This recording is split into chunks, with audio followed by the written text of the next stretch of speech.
Assalamualaikum warahmatullahi wabarakatuh. Hai guys in everywhere. Materi yang pertama adalah fungsi eksponensial. Jadi pada fungsi eksponensial ini sebenarnya membicarakan tentang bilangan berpangkat.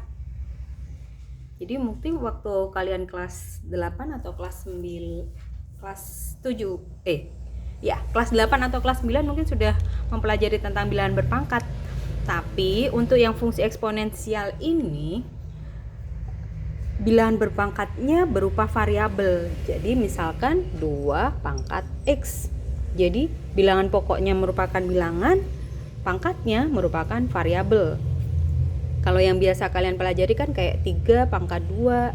Oh, berarti 3 kali 3. Oh, 9. Bilangan perpangkat perkalian berulang dari ini. Kalau pangkatnya 2, oh berarti berulangnya 2 kali.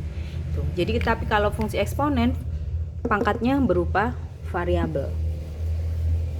Oke. Untuk yang pertama yang harus kita pahami adalah tentang ini, sifat-sifat eksponen. Jadi yang pertama itu ini. Dengan bilangan pokok yang sama, kalau dikalikan A pangkat M kali A pangkat N, bilangan pokoknya sama A. Misalkan sama-sama 2-nya. Berarti pangkatnya tinggal ditambahkan. Contohnya, Ibu kasih contoh di sebelah sininya ya.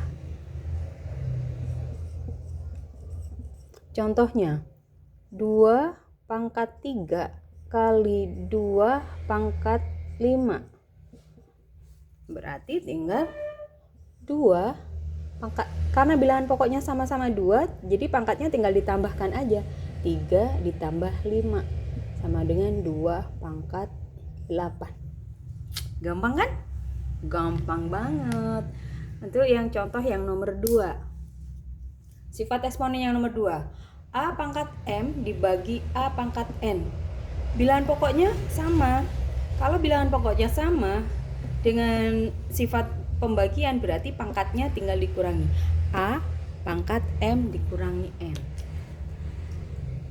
Sama saja ini contohnya begini. Misalkan 3 pangkat 5 dibagi 3 pangkat 2 berarti karena bilangan pokoknya udah sama tinggal 3 pangkatnya 5 dikurangi 2 sama dengan 3 pangkat 5 dikurangi 2, 3. Gampang kan? Gampang banget. Berikutnya untuk contoh yang nomor 3. A pangkat M dikalikan N. Kalau pangkatnya berturut-turut seperti ini berarti pangkatnya dikalikan. A pangkat M kali N, A pangkat M pangkat N berarti A pangkat M kali N. Langsung Ibu kasih contoh. Contoh yang ketiga. Misalnya 2 pangkat 3 pangkat 5 berarti sama dengan 2 pangkat 3 dikali 5 sama dengan 2 pangkat 15. Gampang banget. Oke, lanjut. Berikutnya yang nomor 4 gampang banget. A kali B pangkat M sama dengan A pangkat M kali B pangkat M. Langsung Ibu kasih contoh ya. Misalnya begini. 2 kali 3 pangkat M itu pangkat 4 itu sama aja 2 pangkat 4 kali 3 pangkat 4. Jadi materi ini benar-benar gampang. Kalau kalian sampai nggak suka, itu begitu amat sangat ruginya sekali. Ini hanya tentang perpangkatan aja. Jadi jangan silau dengan judulnya ya. Judulnya adalah matematika peminatan. Banyak yang bilang kayak gini, Bu, kalau saya nggak minat gimana? Nggak masalah, nggak minat. Karena kalau kalian sudah masuk di jurusan IPA, wajib mempelajari materi ini. Karena materi matematika peminatan itu bukan materi yang susah. Justru materi yang gampang. Ini hanya materi selingan aja. Kalau sampai kalian nggak suka, sangat rugi sekali. Karena lihat aja nih, semuanya materinya gampang. Lanjut kita ke contoh yang nomor 5. A per B pangkat M. A per B pangkat M itu adalah A pangkat M per B pangkat M, dengan syarat B tidak boleh sama dengan 0. Jadi ini nggak boleh sama dengan 0. Why? Karena sebuah pecahan kalau penyebutnya 0 itu tidak terdefinisi. Misal gini, sebelum masuk ke contoh ini ya, Ibu kasih contoh dulu. Misalkan gini, 2 per 1 penyebutnya 1, angka bukan sama dengan 0. 2 per 1 berapa? 2, jelas. 2 per 2 sama dengan berapa? 2 dibagi 2, 1, jelas. Kalau 2 per 0, 2-nya mau dibagi berapa?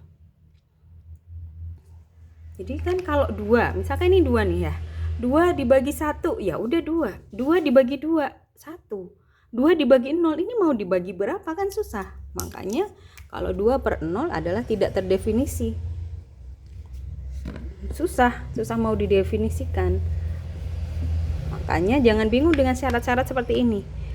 Kalau A pangkat M per B pangkat M, maka penyebutnya tidak boleh sama dengan 0, karena nanti tidak ada hasilnya, tidak akan terdefinisi.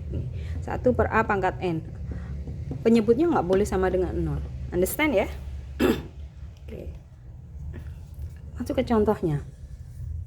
Contohnya sama saja sih. 2 per 3 pangkat 5, berarti sama aja dengan 2 pangkat 5 per 3 pangkat 5.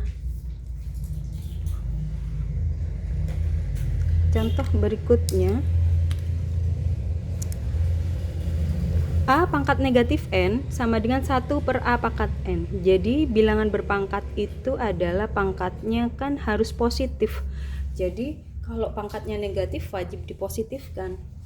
Misalkan 2 pangkat negatif 3, kita akan susah mau nyarinya. Kalau seandainya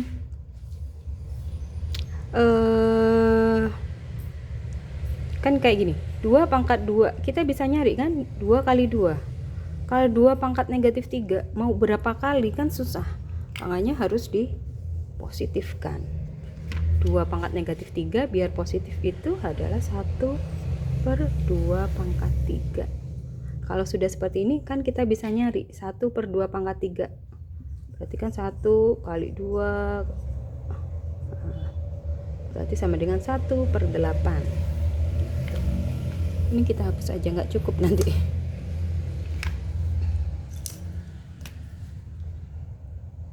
Contoh yang ketujuh. Wah, A pangkat 0 sama dengan 1 dengan syarat A tidak boleh sama dengan 0. Iya, jadi semua bilangan yang dipangkatkan 0 sama dengan 1. Nanti untuk penjelasannya nomor 6 dan 7 akan ada video berikutnya ya. Kenapa kok A pangkat 0 sama dengan 1? Jadi ini ya jelas, semua yang bilangannya dipangkatkan 0 adalah 1. Mau 2 pangkat 0, 1. Mau 3 pangkat 0 juga sama dengan 1. Mau 27 pangkat 0 juga sama dengan 1. Contoh yang terakhir.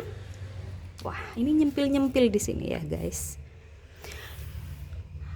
Akar pangkat dari N A pangkat M itu adalah A pangkat M per N. Jadi gini, kalau ada contoh gini, akar 5 misalkan. Kalau di sini tidak ada angka, ini sebenarnya ada angka berapa? Ya betul, ini sebenarnya ada angka 2. Nah di sini pangkatnya kalau nggak ditulis berarti sebenarnya pangkat berapa ini? Oke, sebenarnya adalah pangkat 1. Jadi akar pangkat 2 dari 5 itu sebenarnya adalah 5 pangkat 1 pangkat 1 per 2. Contoh lagi, kalau ada ini akar pangkat 3 dari 2 pangkat 7 itu penulisan bilangan berpangkatnya adalah 2 pangkat 7 per 3.